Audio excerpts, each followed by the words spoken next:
Cypress Fairbanks Independent School District presents Professional Development on Demand. This is a three-part series designed for the first-year teacher and will utilize sections of the new Teacher Institute training presentation initially delivered in August of 2024. In part one of this series, we will dive into the physical management of three key aspects of classroom management.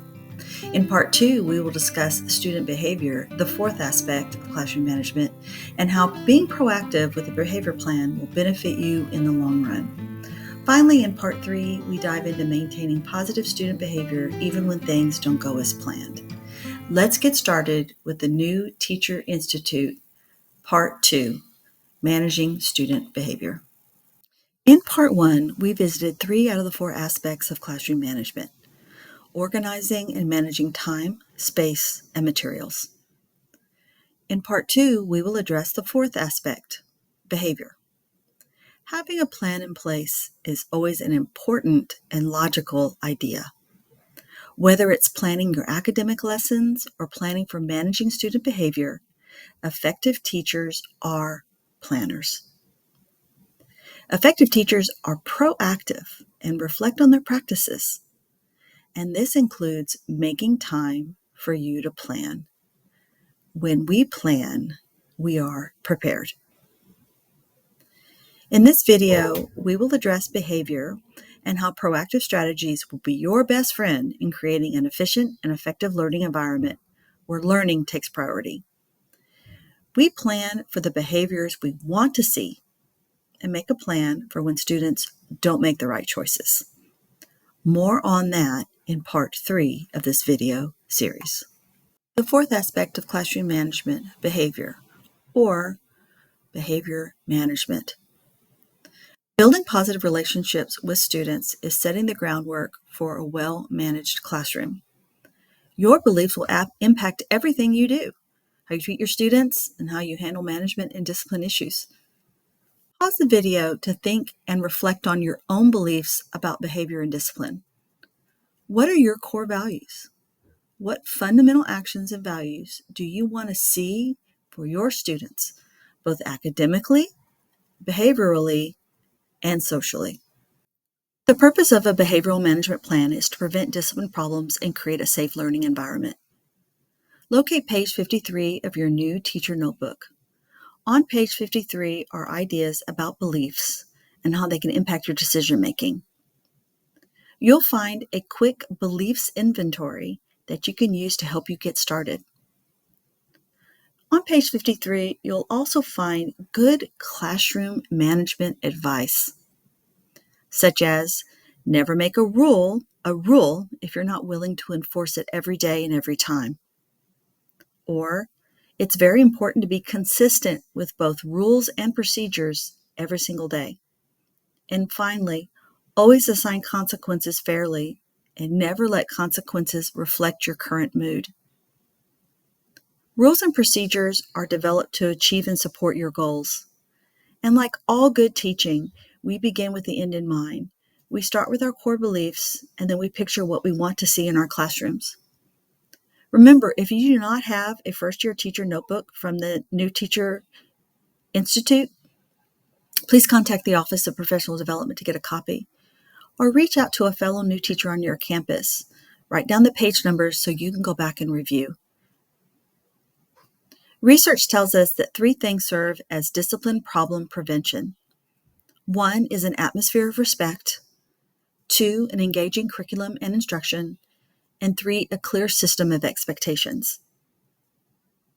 We said earlier that your beliefs will impact everything you do, how you treat your students, and how you handle management and discipline issues. 3 common teacher choices of action are based on beliefs and serve as a foundation of one's discipline and management system. 1 choice of action is when a teacher is passive. This philosophy is hands-off. It's a very permissive style, and students tend to rule the classroom. Another choice is when the teacher is aggressive. This philosophy is hands-on, autocratic, and is control-based. Typically, the students rebel and resist. The last teacher action is when the teacher is assertive. The philosophy is an adult in leadership, hands-out partnership. It's a choice-based style where the teacher and students cooperate with one another. We will deal with more discipline problems and strategies in part 3 of this video. This particular section is really to make sure that we have a plan in place. Research tells us student behavior is correlated with academic success. As a result, having a purposeful plan is essential and can serve as a guide in responding objectively to appropriate and inappropriate behavior. A good management plan has 4 components: goals, procedures, rules, also called norms, and consequences. Consequences can be both positive and negative. First, let's talk about goals. Goals are broad behavioral characteristics or qualities that guide and support and be considered your core values. Goals serve as the reason behind rules, consequences, procedures, and discipline measures. Rules, on the other hand, are very specific and descriptive. Goals usually have a being verb because they're about behavior. Take a moment and think about ideal student behaviors that you want to see in your classroom. What do you picture your students doing? What do you want your students to do? What type of behavior, social skills, and attitudes do you want your students to exhibit? In this instance, we're really not focusing on cognitive or knowledge. We're focusing on behavioral and social skills. In what ways do you want your students to communicate and interact with you, with their fellow peers, and with your content? Pause the video and jot them down. On page 54 of your first year teacher notebook, you'll find examples of goals. Compare these to the list that you just made. They might be very comparable or they might be really different, and that's okay because these are what you want to see for your own students in your own classroom. For me as a first year teacher, the be respectful, be responsible, and be ready to learn goals that are found on 54 were exactly what I needed to share with my students. On page 56 of your first year teacher notebook, write down your goals. These are your big ideas for what you want to have or see in your classroom. Now that we've considered our big ideas and we've established our goals, let's consider the importance of establishing classroom procedures. Procedures are the way we do things in our classroom. What does Harry Wong say about procedures? Well, he wrote in his book, The First Days of School, the number one problem in the classroom is not lack of discipline. It is a lack of procedures that are taught. With this in mind, goals tell us what we want our students to do, while procedures describe how you want them to do it. On page 54 of your first year teacher notebook are a sample list of procedures. What procedures do you need to teach your students for your classroom? In other words, what procedures need to be taught? Remember, procedures should be taught like lessons and can be taught at any time during the school year. Think about the procedures that you need to run your particular classroom. Pause the video and add them to page 56 of your first year teacher notebook. As previously mentioned, procedures should be taught like how we teach a lesson. It is a step-by-step instruction, including what, why, and how goals will be achieved. Moreover, the procedure defines who is expected to do it and how they are expected to do it.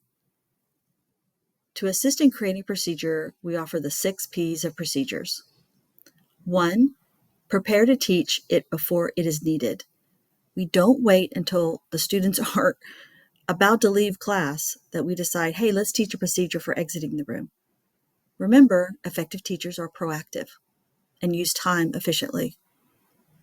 Number 2, tell the purpose Tell the why and the how, just like we would our content.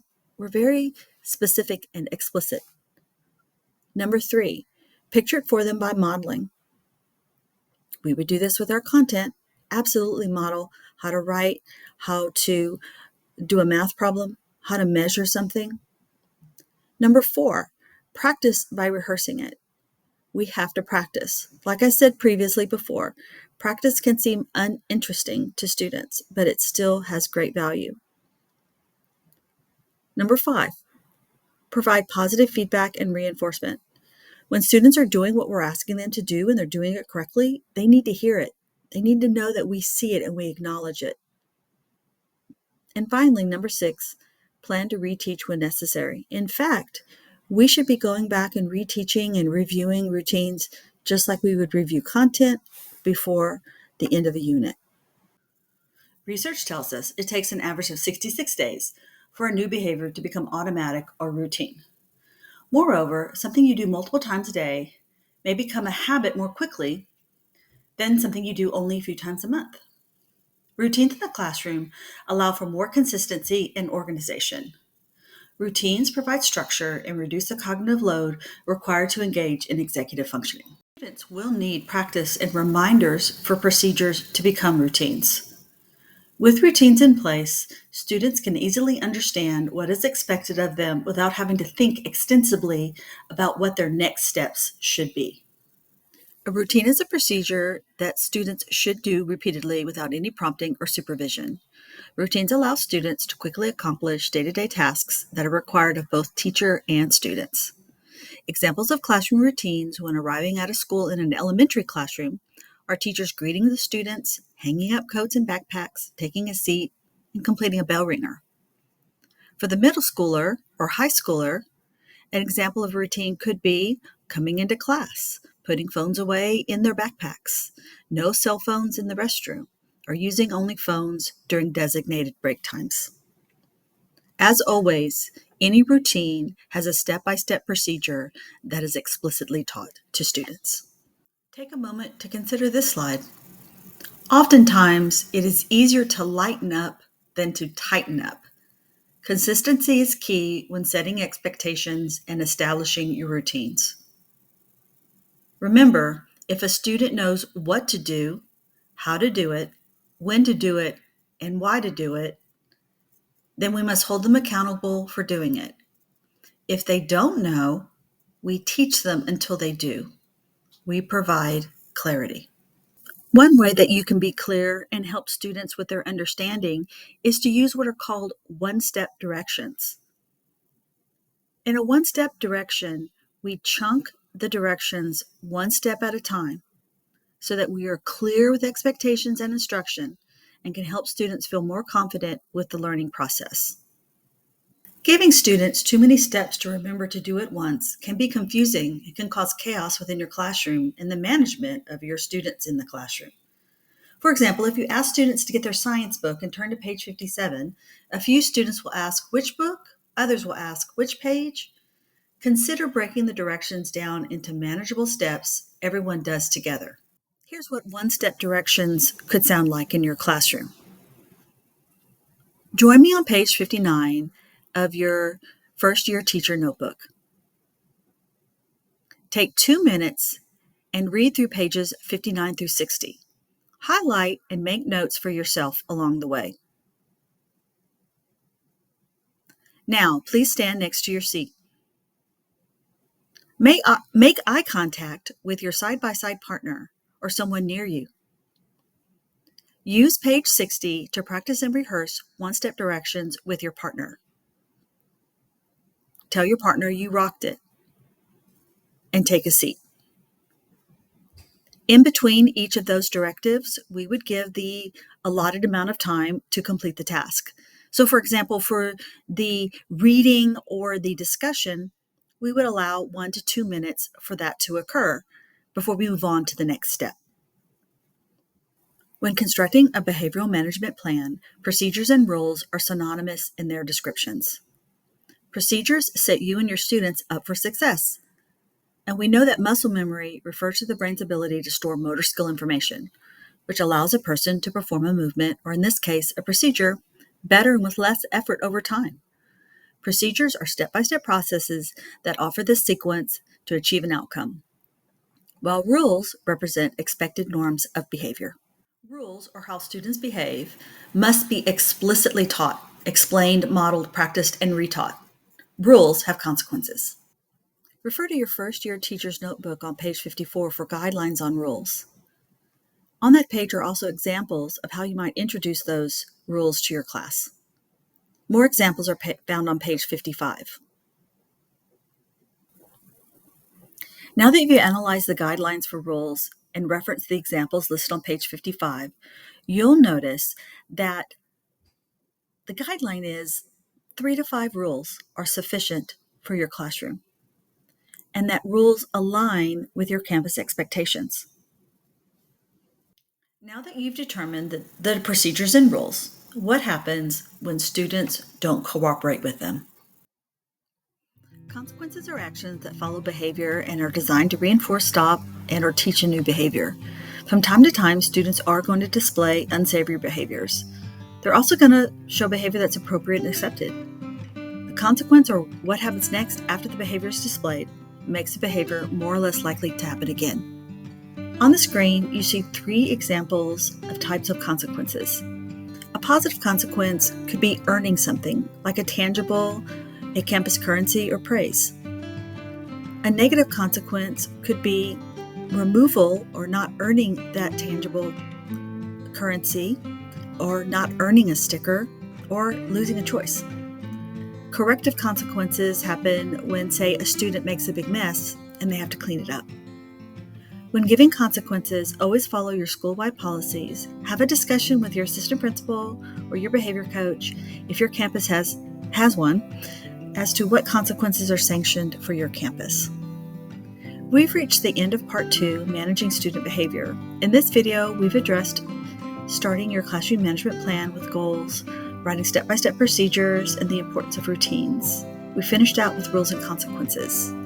We encourage you to implement the strategies from this video to enhance your classroom management. Thank you for taking the time to view our professional development on demand. Next up is part 3, Maintaining Positive Student Behavior.